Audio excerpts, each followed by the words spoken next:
Now the sourdough starter, we're now going to split it in half. Discard half of it.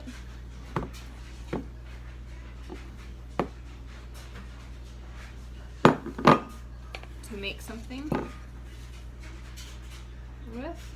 Oh, it's sticky. And then for the sake of visual purposes, I'm going to stick the other half in this bowl.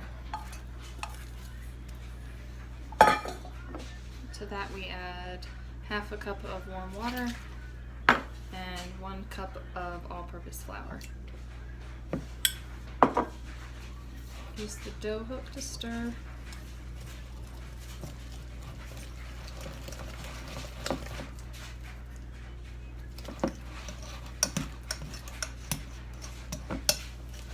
And I'm actually going to give it a pinch of sugar.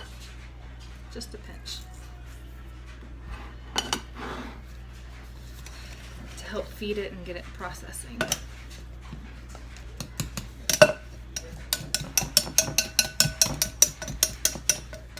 Last night we started our starter with a cup of flour, a scant cup of flour, and a 1/4 cup of water, and we let it sit overnight. And then today we removed half of it and added the same thing again. And now we're going to cover it and we're going to let it sit for 24 more hours.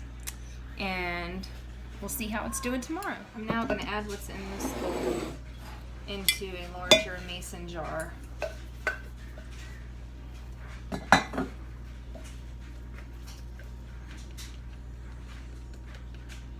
To allow for the expansion.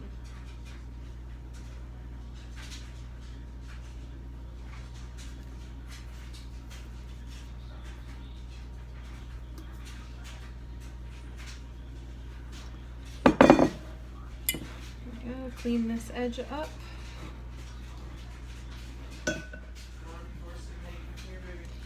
Cover loosely with a cloth to prevent any kind of contamination, and let it sit for 24 hours in a warm place. I'm going to set it back on top of the refrigerator until tomorrow.